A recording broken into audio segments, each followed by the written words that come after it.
श्रीकांत टेकड्यासारखा फिरत होता. मला पाहताच त्याने मला पकडलं. चलो खेळते हे. एका फिल्मचं स्क्रिप्ट संपवण्यासाठी मी रात्रभर बैठक मारली होती. अनेक महिने चालू असलेलं माझं हे काम संपत नव्हतं. हवा तसा शेवट काही केला मला जमत नव्हता. मला ह्या न सुचण्याचाच खूप कंटाळा आला होता आणि खूप हताश एकटं वाटत होतं. जगात कुणालाच आपल्याला काय वाटते हे कळत नाही असं वाटत होतं. त्यात रात्रीच्या जागरणाने मी थोडा चिडचिडाही झाला होतो. मी दार उघडत म्हणालो, मी खूप दमले म्हणतो, मी झोपणार आहे. मेरे साथ खेलो ना. त्याला खेळण्यापलीकडे बाकी काही दिसतच नव्हतं. मी डोळे मिटून पटवर पडलो आणि बरोबरीने मॉन्टूला विनवलं, प्लीज मला थोडा वेळ झोपू दे मॉन्टू. मॉन्टू येऊन माझ्या शेजारी झोपला. त्याच्याकडे लक्ष न देता मी दामटून तसा झोपून राहिलो. काही वेळ गेल्यावर मॉन्टूने त्याच्या पोटांनी माझं नाक पकडलं आणि म्हणाला, बोलो. आमचा हा एक खेळ होता ना, नाक दाबून नाकातनं बोलायचं आणि हसायचं. पण आता मात्र मी हसण्याच्या स्थितीत नव्हतो. त्यामुळे मी फक्त तेच वाक्य रिपीट केलं, मॉन्टू मी दमलोय. लेकिन वो इतनी आसानी से हार मानने वाला नहीं था. त्याने कानात गुटगुल्या केल्या आणि माझं नाक दाबत परत म्हणाला, बोलो. मी बोलूनच म्हणालो, प्लीज मॉन्टू, प्लीज मुझे छोड़ो. त्याला या चुकीच्या उच्चारांची फार मजा वाटायची. तो मनसोक्त हसला. चलो आप जाओ असं मी त्याला म्हटलं, पण त्याने परत माझं नाक दाबून धरलं. मी काहीच प्रतिक्रिया दिली नाही. म्हटल्यावर त्याने नाकाबरोबर माझं तोंडही दाबलं. मला श्वासच घेता येईना. दोनों एक साथ कभी नहीं बंद करते. मी त्याचा हात सोडवत घुसपटत सांगितलं. मग त्याने माझ्या कानाची पाळी हातात पकडली आणि ती ओढत माझ्या कानात घुसघुसायला लागला. संदेश संदेश उठो.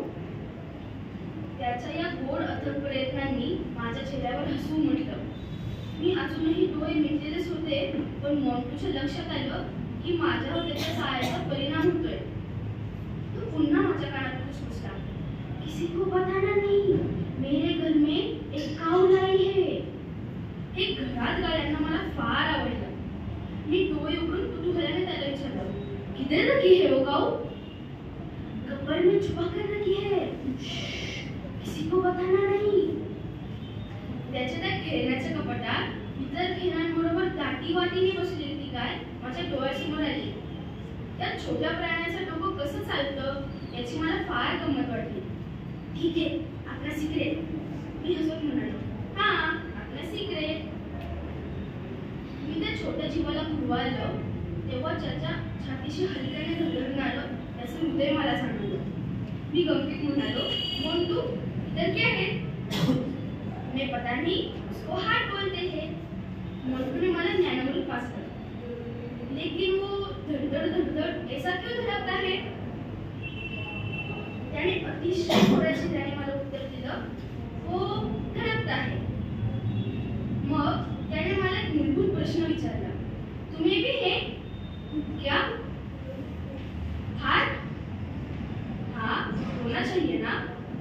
मग त्याने माझ्या छातीवर हात ठेवला आणि थोडा वेळ हृदयाची चाचपणी करत राहिला आणि मग घोषित केलं, कुछ सुनाई नहीं देता, आपको हार्ट नहीं है.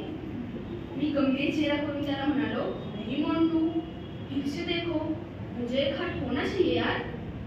मी परेशान झालेला पाहिल्यावर मोंटूला गोष्टीचं गांभीर्य जाणवलं.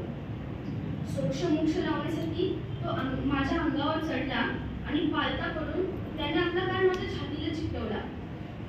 माझ्या हृदयाची धडधड ऐकण्याचा तो प्रयत्न करू लागला. तो एवढा छोटा होता की त्याचे पाय माझ्या मांडीपर्यंत येत नव्हते.